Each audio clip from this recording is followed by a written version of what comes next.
I was abandoned by my husband while pregnant, and my entire world crumbled in an instant. In the midst of despair, I had to find a new path for myself. Despite the deep pain in my heart, I started working as a nurse. I decided to rebuild my life through this work. It had only been a few months since I started working at this hospital. Though the work was demanding, caring for patients helped me find myself again. One day, while working in the emergency room, an elderly man struggled through the automatic doors. He made his way to the reception desk, crying out for help. The staff in the lobby looked at him with cold eyes, and not a single person moved to help him. My heart ached as I heard him repeatedly calling out, "Help me." The man's appearance was disheveled, with dirty clothes and tangled hair that made him look like someone society had forgotten. Everyone assumed he couldn't be trusted and wouldn't be able to pay, but then he pulled out a black credit card from his pocket. The staff laughed mockingly and threw cruel words at him. I couldn't bear to watch this scene any longer. When I saw his pained expression and trembling hands, I knew I had to do something for him. While everyone else turned their backs, I moved forward, driven solely by the desire to ease his pain. I had no idea that this decision would become a turning point that would dramatically change my life. I approached without hesitation and shouted at my colleagues, asking them how they could be so cruel. My voice, filled with empathy, resonated through the tense space. I gently took his arm and told him I would help him, leading him to an empty room. As I helped him lie down on the bed, I tried to provide some comfort in this difficult situation. While taking his blood pressure, I softly asked his name, trying to create a safe space for him. He responded, "Gregory Williams," in a weak, pain-filled voice, expressing gratitude for this unexpected kindness. His eyes reflected both gratitude and suffering as he whispered a greeting to me. He told me not to worry, saying he just needed to be seen by someone. Gregory sighed deeply, as if releasing all the emotions held within his heart. I looked at him gently, and promised that I would make sure he received proper care, assuring him I wouldn't leave him alone. I held his arm softly, trying to give him some sense of security. Outside the room, whispers and laughter continued, and I became the target of mockery from those who didn't understand my intentions. Amidst the gossip and laughter, others ignored what was actually happening in the room. In that small space, a pure and sincere connection was forming, transcending the mockery outside. Gregory, surrounded by pain and vulnerability, found someone who believed in him despite his age and difficulties. The contrast between the indifference outside and the genuine empathy growing within became an unexpected new beginning in this hospital. I eventually succeeded in calling a doctor to examine Gregory. Although the doctor wasn't as understanding as I was, he performed the necessary tests to check the elderly man's condition.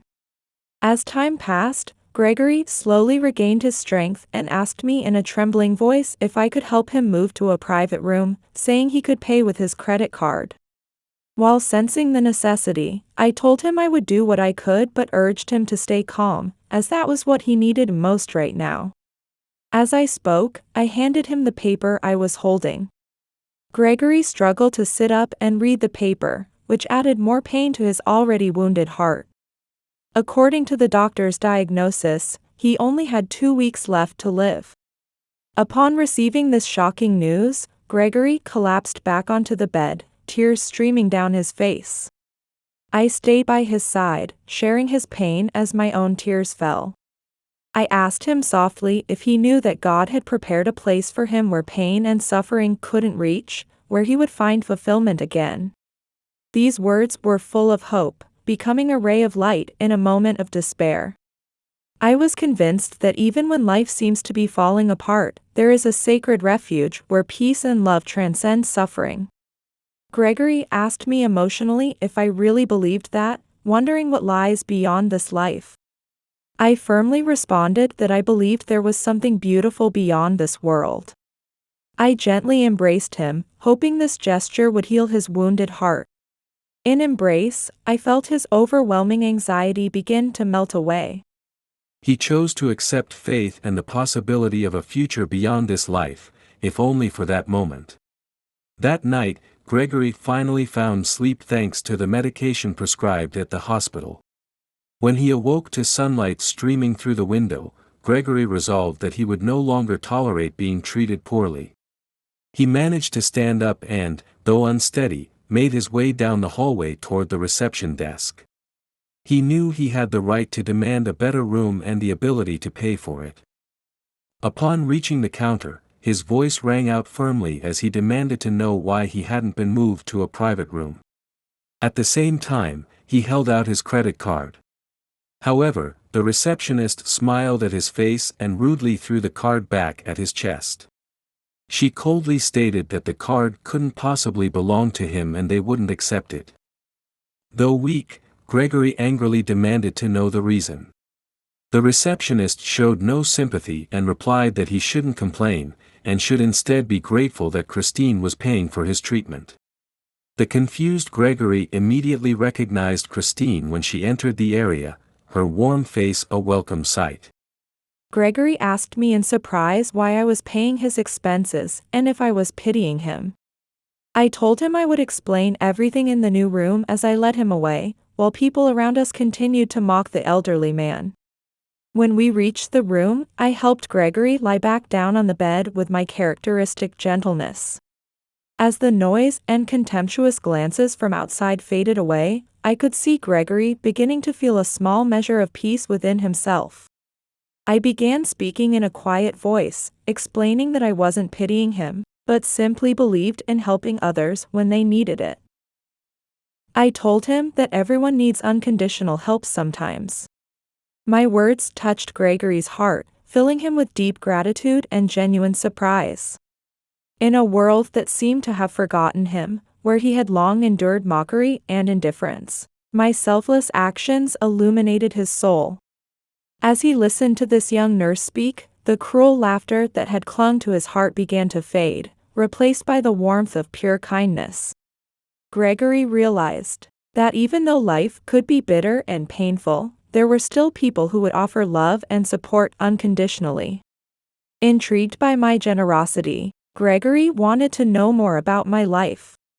He asked why I was doing so much for him and if nurses made good money. I sighed and showed a slightly sad expression as I explained that while doctors earned well, we nurses barely made ends meet. Gregory tried to understand my situation better and asked if I had ever considered studying to become a doctor. Looking down, I answered in a trembling voice about how I couldn't afford the expensive medical education with a small child. I explained how my husband had abandoned me during pregnancy and never returned, and sometimes I even struggled to buy food. My voice quivered slightly as I told him how every day was a desperate struggle for my child and daycare expenses. These sorrowful words resonated with Gregory's heart, and he now felt not just gratitude for my help but deep empathy for the challenges I faced. He asked how I could bear his expenses in such circumstances and why I would go so far. I raised my eyes and answered quietly while holding back tears, asking if he would have cried upon hearing the diagnosis if he wasn't interested in living. I told him I wanted to help him, and that while life was harsh, it still held beautiful moments like children's smiles and sunshine after rain. My words lit a flame of hope in Gregory's heart. I continued, explaining that my actions came from my heart. I told him I knew well how hard it was to fight and feel the world crumbling around you, but I also knew how much impact a small act of kindness could have. I believed that kind actions had the power to change the course of life, and that this was what made us human.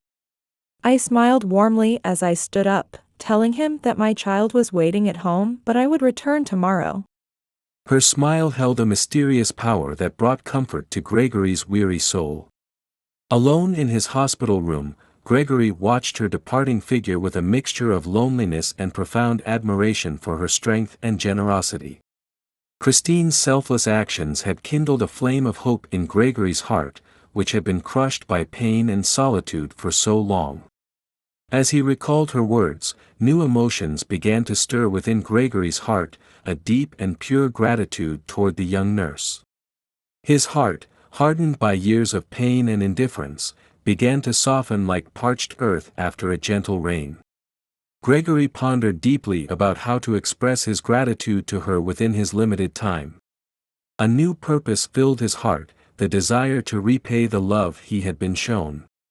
Despite his exhausted body, he was determined to find a way to show his appreciation. After contemplating for a while, Gregory was struck by a brilliant idea that made his heart race with excitement. He made a phone call, gave very specific instructions, and hung up, hoping his request would be fulfilled quickly.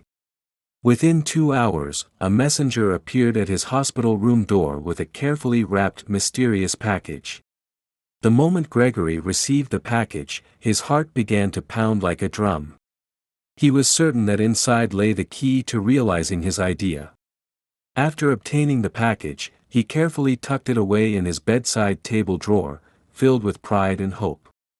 That night, Gregory fell asleep with a smile on his face, imagining her surprise for tomorrow. I entered his room with the fresh morning air as the sun began to rise. I approached Gregory's bed, with a bright smile that seemed to light up the room. Looking at his face, marked by years of loneliness, I spoke in a gentle voice, suggesting he try to enjoy his remaining days and do things he hadn't been able to do before, perhaps spending time with loved ones. My words were full of hope, but Gregory lowered his gaze sadly and sighed through dry lips. He told me there was no one, that he had never married or had children, and his life had been a long and lonely one. In that moment, I felt his solitude echo throughout the hospital room. In the morning light streaming through the window, my eyes shone with deep empathy and compassion. I moved closer, trying to offer comfort as I gently asked why he had felt so lonely. Gregory seemed to contemplate the weight of my question along with his years of accumulated history, looking at me as he began to speak. He told me he would tell me everything before he died, but first, there was something he absolutely had to do, and asked if I would accompany him. He slowly got out of bed, enduring the pain as he savored each step like a victory. I followed him as he made his way to the hospital's central garden, a vibrant green space filled with smiles and life. When we reached the garden, Gregory carefully knelt down amidst the bustle of visitors and distant conversations, pulling out a small red velvet box from his pocket. As he carefully opened the box, inside was a beautiful gold and diamond ring that sparkled in the sunlight. Meeting my surprised gaze, Gregory looked straight into my eyes. He told me that the time spent with me had taught him what it meant to be loved by another person, and asked if I would let him become part of my family, even if just for a short while. As I listened to his words, I felt slightly uncomfortable with the stares from people around us. I tried to ease the situation, suggesting there might be other ways, but Gregory answered quietly in the noisy garden with a surprisingly calm voice. He explained that this was his last wish, that he wanted to know what having a family and home felt like, even if only for a few days. I felt tears welling up and my heart racing as I listened to his deep wish. Moving past my initial doubts, I took a deep breath and answered with determination in my trembling voice, telling him that if it would make him happy, we would do this together. I extended my hand, allowing him to slip the ring onto my finger. In that moment, a bond was formed that transcended age and prejudice. Around us, onlookers were making contemptuous comments about this strange proposal. I was standing in the hospital courtyard, feeling the weight of judgment and whispers around me, but my heart was filled with an unshakable resolve. People around me were making cruel comments about my relationship with Gregory, their voices dripping with mockery and disbelief. I heard someone say loudly that an old man was trying to buy a lover, but those harsh words meant nothing to me. Gregory gently took my hand, and with a look of deep respect and admiration, he kissed my hand tenderly. His smile was genuine and pure when he said, "It looks perfect on you," and in that moment, I felt something transcendent. The connection between us went far beyond the petty judgments and cold stares surrounding us. For Gregory, who was nearing the end of his life, our moments together were a sanctuary of peace and love. I looked down at the ring on my finger, curiosity and wonder filling my mind. "Gregory, how did you manage to get this ring?" I asked, my voice soft with genuine intrigue. He smiled, his face radiating emotion and joy, and explained that he had ordered it just the previous afternoon. He wanted it to be special, a symbol of our brief but precious time together. As he spoke, a whirlwind of emotions swept through me, mixing confusion and surprise. I remembered how weak and fragile he had been when first brought to the hospital, and I wondered how a man with so little time could afford such an expensive ring. For a fleeting moment, I even wondered if it might be a cheap imitation. But when I looked at the ring again, its brilliance catching the light, I let go of those doubtful thoughts. I focused on the deep sentiment behind this gift, understanding that its emotional value far outweighed any monetary worth. The warmth of his intention filled the space between us, creating an invisible but powerful connection. Around us, the hospital staff continued to whisper, some calling Gregory a thief, others mocking our relationship. The significant age difference seemed to fuel their cruel comments. Seeing the nurses' uncomprehending and judgmental attitudes, I knew I could not leave Gregory in this hostile environment any longer. I approached him, firmly taking his hand and looking into his eyes with unwavering determination. "Let's go to my home right now," I said gently. "There, you can experience what family and home truly mean." My words were a promise, a lifeline offering comfort and belonging in a world that had been so cold to him. In the depths of a moment that seemed touched by divine grace, Gregory heard words that resonated like a heavenly melody. His weary face illuminated with pure joy, his voice trembling with emotion as he whispered, "How can I ever thank you enough? You have restored my hope to live." Together, they left the hospital behind, breaking free from cold stares and harsh judgment, stepping into a new beginning. Their journey was a triumphant march away from pain and prejudice, towards a world warmed by love and compassion. The drive to Christine's home felt like a dream, suspended between reality and something magical. Christine's heart was resolute, determined to fill Gregory's remaining days with pure love and tender care. As they arrived home, Gregory experienced the warmth of family for the first time in his long, lonely life. Surrounded by the melodious laughter of a child and the sweet moments of shared intimacy, he felt a happiness that had eluded him for decades. Christine, too, began to understand the profound meaning of unconditional love and genuine empathy. Gregory found more than just a physical shelter in her home, he discovered a place where he was truly loved and cherished.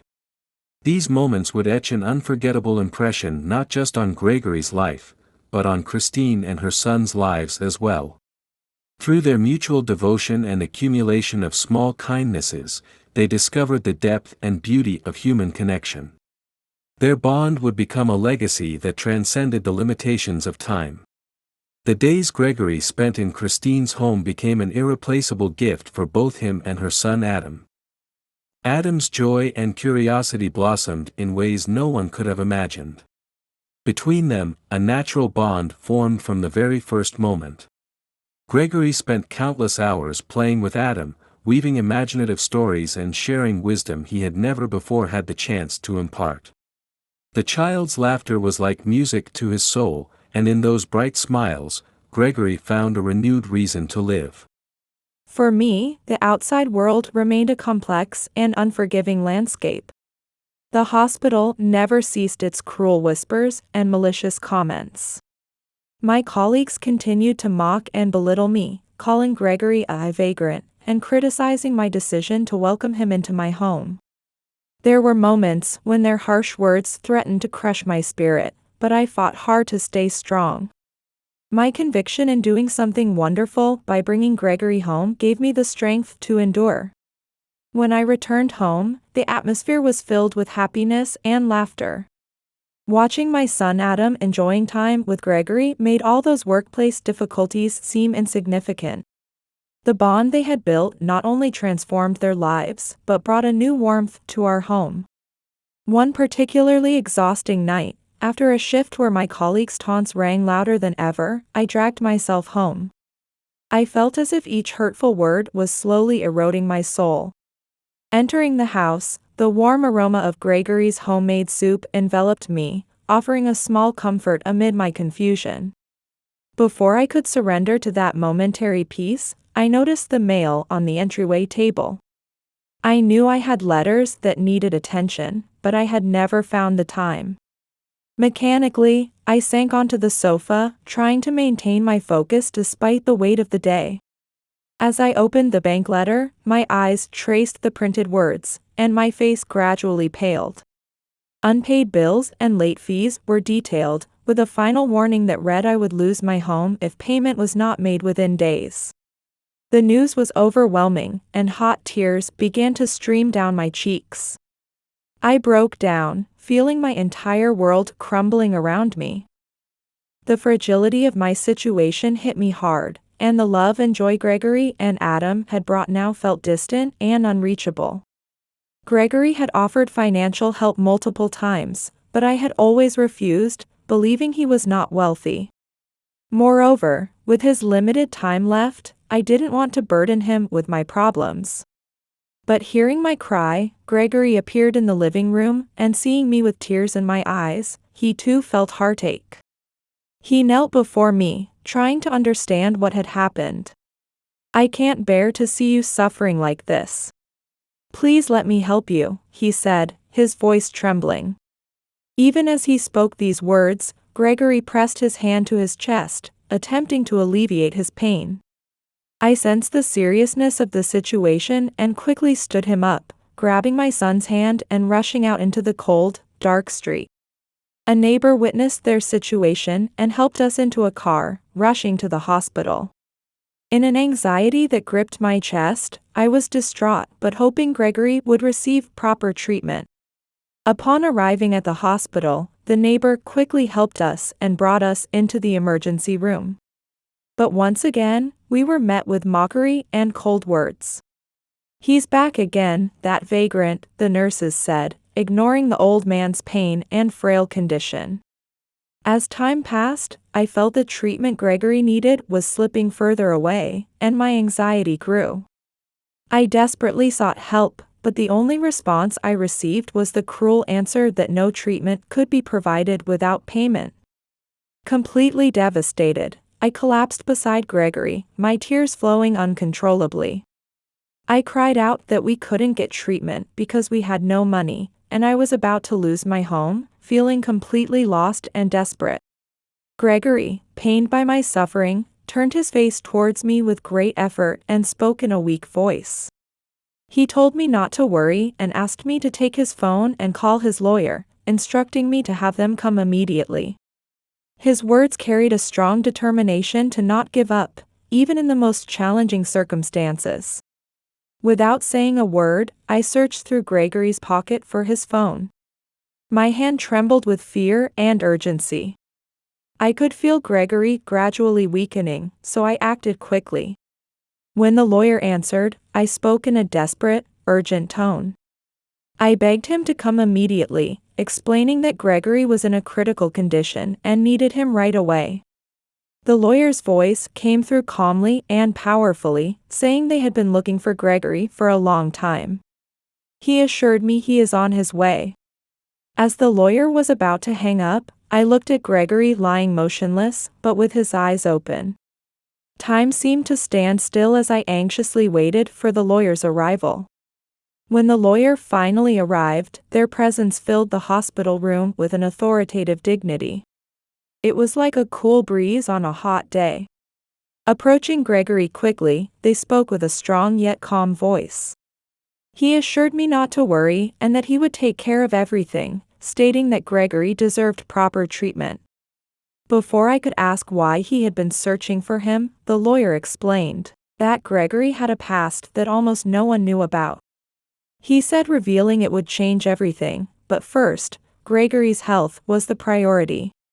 The lawyer's arrival transformed the hospital's atmosphere completely. His dignified and decisive attitude dominated the room. When he ordered a VIP room to be prepared for Gregory, the previously dismissive nurses could not hide their surprise. Whispers of doubt arose, questioning how the payment would be made. The lawyer, sensing the tension, quietly remarked that nobody knew who Gregory really was. Those words emphasized the room's sudden silence. Following the lawyer's words, Gregory weakly pulled out a black credit card from his wallet. When the card was processed and unlimited assets were confirmed, gasps of surprise spread throughout the hospital. Gregory was not just an ordinary old man. He was a businessman with immeasurable wealth. I stood there, silently watching the scene, unable to fully comprehend what was happening. All I knew was the humble, sick old man I had come to care for. I was overwhelmed with emotion as I stood beside Gregory's bed, barely comprehending the extraordinary turn my life had taken. I could hardly believe that this man, who had been treated like a homeless stranger just hours earlier, was now preparing to marry me and entrust me with everything he owned. The lawyer approached me and explained that Gregory was a successful businessman who had been remarkably humble about his wealth. Gregory was carefully moved to a VIP room where nurses now treated him with utmost respect and care, a stark contrast to their earlier dismissive attitude. Despite his pale and weakened condition, Gregory looked at the lawyer with unwavering determination, and quietly declared that I was his life partner and he did not want to waste another second. He urgently requested that the lawyer find a judge to marry us immediately, emphasizing that his time was running short. The lawyer, moved by the sincerity of Gregory's request, agreed to make it happen as quickly as possible. I remained by Gregory's side, my heart racing with a mix of anxiety and disbelief, uncertain about what was happening to me. Within an hour, a judge arrived with the necessary documents, creating a surreal atmosphere in the hospital room. Gregory, struggling to breathe, gently took my hand and spoke with a tenderness that made my heart ache. He asked me to marry him, promising to leave his entire estate to me and my son Adam, expressing how the time we had spent together had been the most fulfilling of his life. I was overwhelmed by the magnitude of his proposal, momentarily unable to breathe.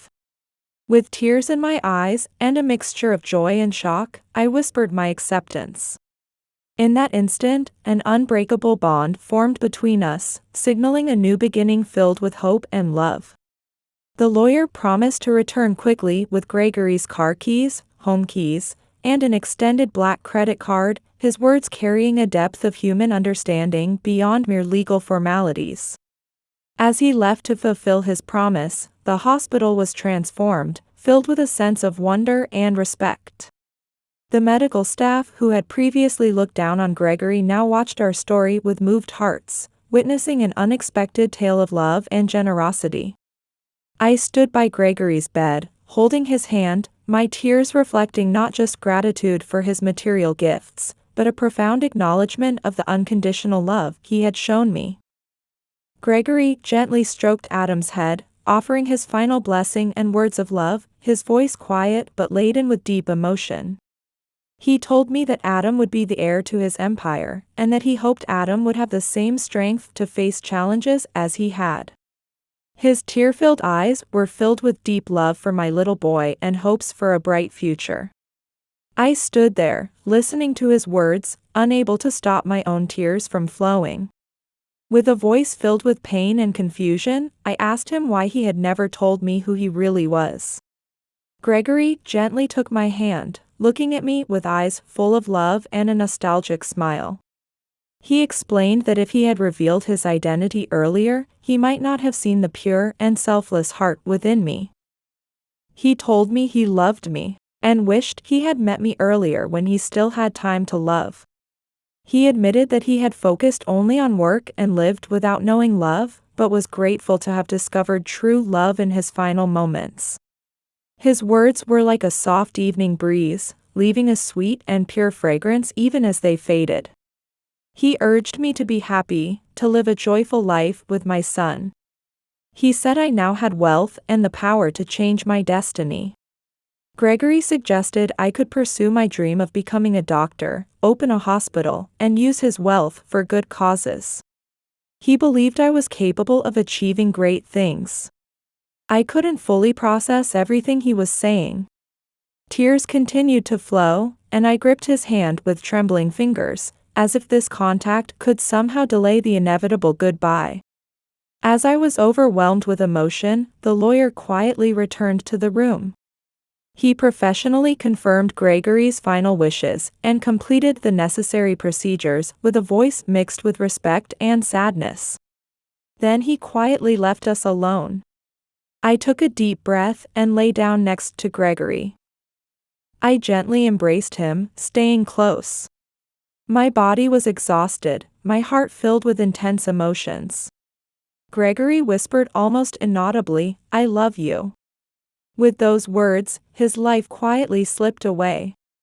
I was on the verge of collapsing, feeling his love continue to fill my entire being.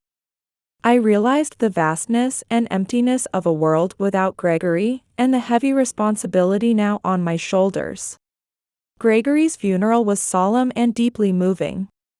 Colleagues gathered to honor his life and legacy. The service was held in a beautiful chapel decorated with white flowers symbolizing purity and peace. Dressed in black, I sat in the front row with Adam, overwhelmed by sadness and nostalgia. The priest's words echoed through the chapel, recalling Gregory's many achievements and memories. At the end of the service, as flowers were laid on his grave, I vowed to honor Gregory's memory and continue his legacy. After the service, the lawyer approached me with eyes full of compassion. The lawyer asked me if I knew that Gregory had sometimes pretended to be a homeless person. He explained that Gregory did this to find truly honest and selfless people who needed help. I listened to this revelation with a face filled with surprise and deep emotion. Gregory believed in human kindness and had worked tirelessly through these small attempts to provide support to those who genuinely needed assistance. His dedication was etched deeply into my heart. Years passed, and I decided to transform my grief into a mission. I studied medicine diligently, determined to help people in need, just as Gregory had done. After completing my studies, I established a clinic in our community, dedicating myself to supporting people facing economic hardships. Every time I saw my patients smile, I felt I was honoring Gregory's legacy in the purest and most sincere way possible. I never remarried, as my love for Gregory was unparalleled and uniquely special. Instead, I found new purpose in my work and in Adam's unconditional love. My dedication filled my life with light, and a profound peace enveloped me. During moments of loneliness, I would imagine the day I would meet Gregory again. I believed he was watching over me and felt that I had become a woman he would be proud of. Years later, I stood in front of the Gregory Williams Medical Center. At the hospital's entrance, the nurses who had once mocked me were now working, but now they saw me as a respected physician and hospital director. I harbored no hatred or anger towards those who had once looked down on me. Instead, I gave them new opportunities, working together to teach them the foolishness of judging people by their appearance or status. This was the most important lesson Gregory had taught me. "Mom, can I join the rounds with you today?" Adam, now 15, had decided to pursue a medical career. His eyes held the same compassionate light Gregory once possessed. "Of course. But first, we need to go somewhere," I replied. We headed to a small garden behind the hospital where Gregory's bronze statue stood. The base was inscribed with the words, "True wealth lies in giving." I spent quiet moments here every day.